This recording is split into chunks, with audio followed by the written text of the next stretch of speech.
One got knocked down, he won't get up again. The other went knocked him down. One got knocked down, and now he's fucking dead. The other went knocked him out. Combo breaker!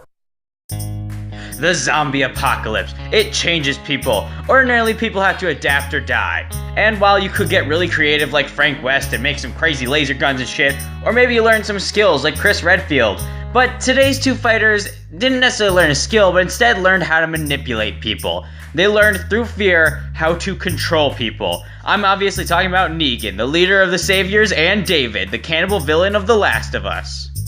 Hell yeah, Negan's back after a very horrific loss to my girl Harley Quinn, but this is hopefully a much more fair fight for our guy. So, Negan actually doesn't have any powers, so let's go ahead and talk about his arsenal. He wields a combat knife and an axe, as well as some guns, such as an Uzi, Desert Eagle, and assault rifle. Oh, but you guys don't give a fuck about those weapons. No, you care about Lucille. Lucille is Negan's primary weapon, and it's a baseball wrapped in fucking barbed wire, useful for bashing, crashing, I guess some sort of slashing. Really, it's just good for murder. It's a murder weapon, and it's fucking awesome at that. So on to what Negan's accomplished. Negan's strong enough to pick up full-grown men and slam them against the ground, knock them to the ground in a single punch. He can easily use his baseball bat to shatter zombie parts or human skulls. He shoved a knife through Rapey Dave's neck with ease, and he gutted a full-grown man with just one swipe of his knife. He's also, his bat is so impressive he was able to knock out Glenn's eyeball with a single swing. Yeah, you don't fuck with Negan. Now, Negan's pretty quick as well, as he's able to keep pace with Rick in a fight, and he can outrun zombies as well. He's also pretty durable, as we've seen him be tackled to the ground, survive backhands and punches from full-grown people, and even survive getting his throat slit, but he did need medical attention shortly after. We've also seen him get hit with his own bat a few times, and even hit with the, even shot once or twice, but he was fine later. Now, intelligence is where Negan truly shines. He's created a group called the Survivors, who are loyal followers, and they call themselves Negan. If you were to walk up and be like, yo, what's up, man? What be your name? The guy would be like, my name's Negan. It's honestly impressive, and he does this through fear. Negan's ability to manipulate fear is incredibly impressive, but it also leads to his biggest flaw. You see, Negan's incredibly overconfident, and using fear that often does get himself into pretty sticky situations. Now, his fear is so effective that he's gotten Rick to hold his bat without, and trust him not to kill him with it, and it worked. But at the same time, if he doesn't have time to instill that fear in someone, it's not exactly the most useful strategy. Oh, David. This guy pissed me off when I played The Last of Us. His boss fight was so hard, and he had a really rapey vibe to him, and he just really creeped me out. So let's talk arsenal. David wields a machete and a revolver that only seems to have 6 bullets, as it does run out in the fight after he fires 6 of them, and he doesn't reload it, so clearly he only has the 6.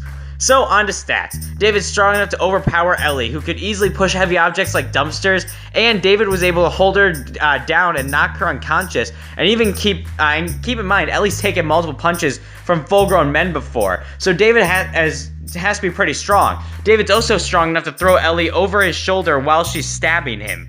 Yeah, the dude's pretty strong. He's actually pretty quick too, as he's able to chase down and catch Ellie while they were in the middle of a snowstorm so bad you could barely see what's in front of you, and he still caught up to Ellie. He's also shown the speed fast enough to outrun zombies running at full speed.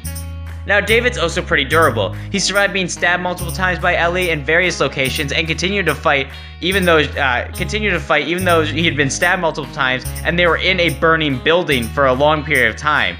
Now, he did eventually meet his end by Ellie, who, completely obliterated his head with his own machete, but still, he's an impressively durable person.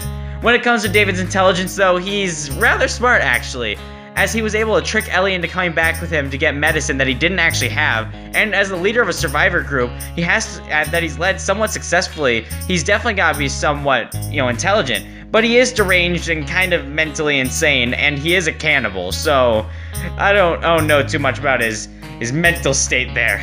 And here's where we kind of come across David's weaknesses. You see, he has what I like to call the playing with your food syndrome. He tends to torment his foe and play around with them instead of going straight for the kill. And that's a huge problem for a lot of characters, as it does get them in deep shit. Alright, our 2 sociopathic zombie slayers are set. Let's see who would win in a battle to the death. David is walking through his town as he starts to hear laughing. He quickly turns his head to see Negan holding Lucille. David draws his gun and shoots at Negan, but he misses. Negan then looks at David and smiles cockily as he grabs his handgun and fires at David, who rolls behind cover. David pops out his head slightly and Negan shoots at him again, but it hits the cover. David sneaks his way into a building and pops his head out and looks through a window at Negan, who spins his bat slowly. David then takes aim and fires at another shot at Negan, but the bullet hits Lucille as he was spinning it. Negan looks over at David and smiles as he fires the remaining bullets from his handgun and barely misses David. Negan tries to reload as David jumps through the window and tackles Negan. Negan falls to the ground as David grabs his machete and swings it straight down towards Negan's skull. Negan rolls out of the way and stands back up.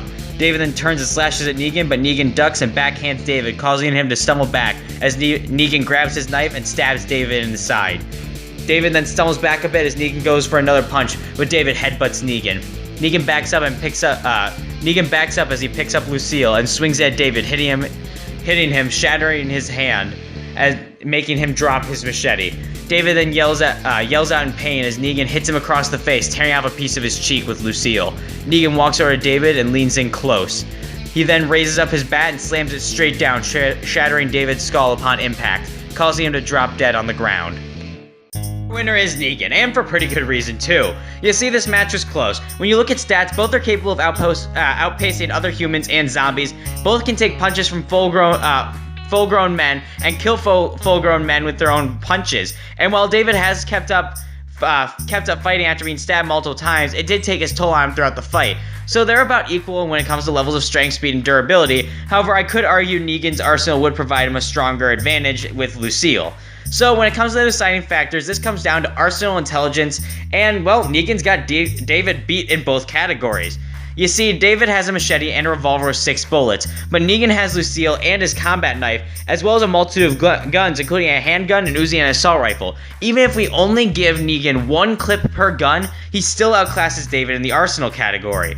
And then we have intelligence. Negan takes intelligence and skill because David's only battle experience that we know of is against Ellie, and he lost. He toyed around with her for too much, and Negan doesn't fuck around and is willing to kill anyone that he needs, including his own men.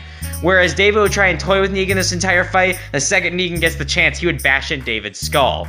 Plus, based on what David planned to do to Ellie and what Negan did to Rapey Dave, I don't think David stands much of a chance in this fight. Looks like David will be walking with the dead, leaving Negan as one of the last of us. Our winner is Negan. I am so sorry for those puns.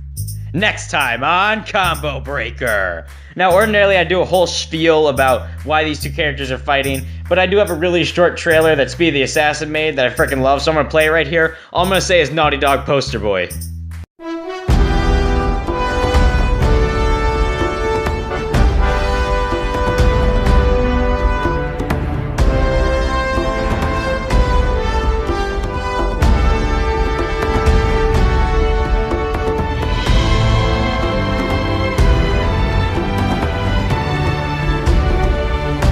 Yeah, that's right. Next time on Combo Breaker, we've got Nathan Drake versus Crash Bandicoot. Which poster boy of Naughty Dog will come out on top in that epic battle to the death? First of all, let me thank you all for watching. Please like, comment, and subscribe, and share this to any friends you know who like versus debates. And, tell me what you think of the next match. Give me your predictions, maybe suggest matches in the comments, and they might happen.